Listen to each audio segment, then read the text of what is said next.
¿Fue San Pedro el primer papa?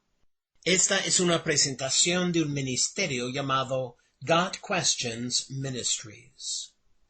La Iglesia Católica Romana ve a Pedro como el primer papa sobre quien Dios eligió construir su iglesia. Mateo 16, verso 18. Se sostiene que él tuvo autoridad, es decir, primacía, sobre los otros apóstoles.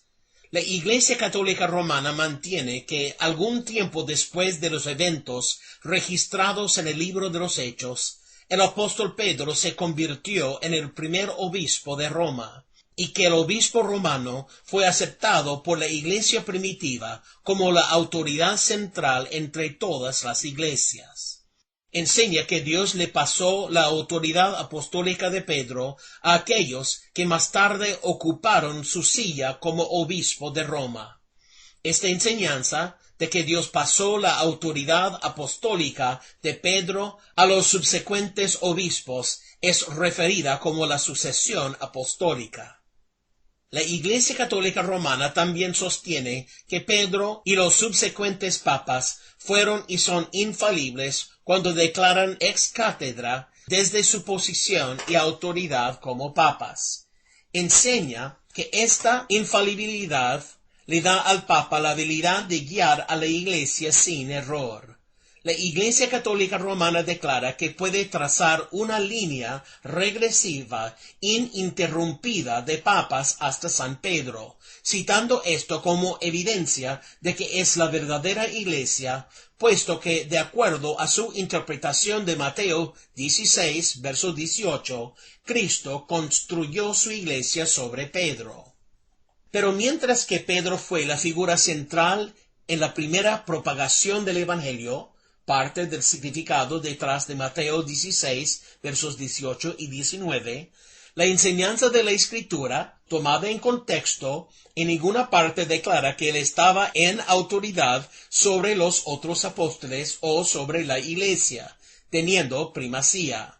Hay que ver Hechos 15, versos 1 a 23, Gálatas 2, versos 1 a 14 y 1 de Pedro 5, versos 1 a 5.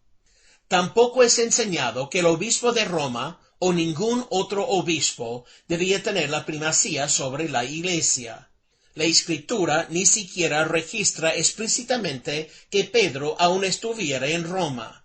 Antes bien, solo hay una referencia en la Escritura sobre Pedro escribiendo desde Babilonia, un nombre que algunas veces se aplicaba a Roma. 1 de Pedro 5, verso 13. Primordialmente, sobre esto y el histórico surgimiento de la influencia del obispo de Roma, es de donde procede la enseñanza de la Iglesia Católica Romana sobre la supremacía del obispo de Roma.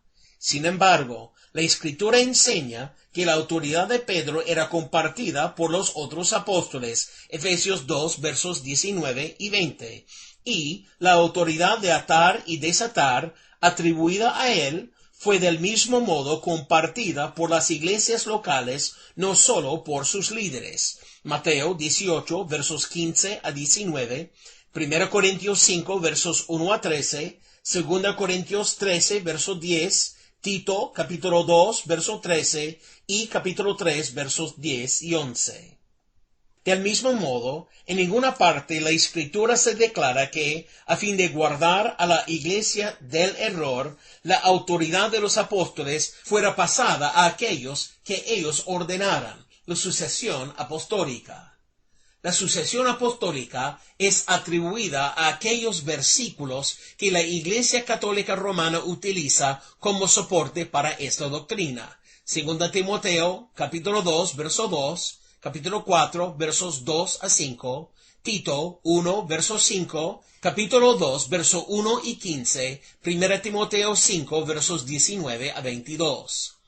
Pablo no hace un llamado a los creyentes en varias iglesias a recibir a Tito, Timoteo y otros líderes de la iglesia en su autoridad como obispos, sino más bien basándose sobre su condición de compañeros colaboradores con él. 1 Corintios 16, verso 10 y verso 16 y 2 de Corintios 8, 23.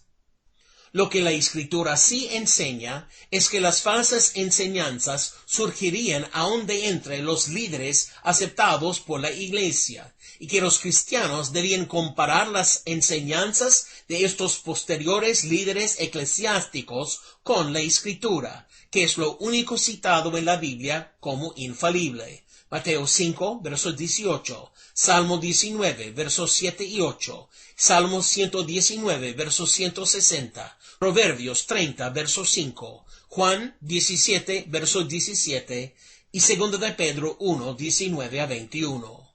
La Biblia no enseña que los apóstoles fueran infalibles, aparte de lo que fue escrito por ellos e incorporado a la Escritura. Pablo, hablando a los líderes de la iglesia en la gran ciudad de Éfeso, les advierte sobre la llegada de falsos maestros y, para combatir contra tal error, él no los encomienda a los apóstoles y a aquellos que llevarían su autoridad, sino que él los comienda a Dios y la palabra de su gracia. Hechos capítulo 20, versos 28 a 32.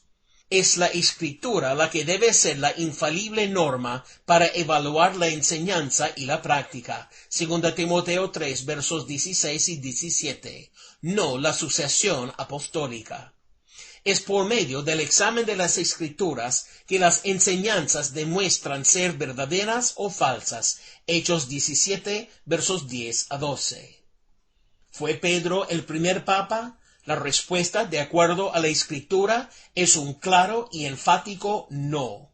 Pedro en ninguna parte reclama la supremacía sobre los otros apóstoles. En ninguna parte de sus escritos, primera y segunda de Pedro, el apóstol Pedro reclamó ningún rol especial, autoridad o poder sobre la Iglesia. En ninguna parte de la Escritura, Pedro o algún otro apóstol declara que su autoridad apostólica sería pasada a sucesores. Sí, el apóstol Pedro tuvo un papel de liderazgo entre los discípulos. Sí, Pedro jugó un papel crucial en la primera proclamación del Evangelio, Hechos, los capítulos 1 a 10. Sí, Pedro fue la roca que Cristo predijo que él sería, Mateo capítulo 16, verso 18. Sin embargo, estas verdades acerca de Pedro de ninguna manera le dan soporte al concepto de que Pedro fue el primer papa, o de que él fue el líder supremo sobre los apóstoles, o de que su autoridad sería pasada a los obispos de Roma. Pedro mismo nos señala a todos hacia el verdadero pastor y supervisor de la Iglesia, el Señor Jesucristo. 1 de Pedro, capítulo 2, verso 25.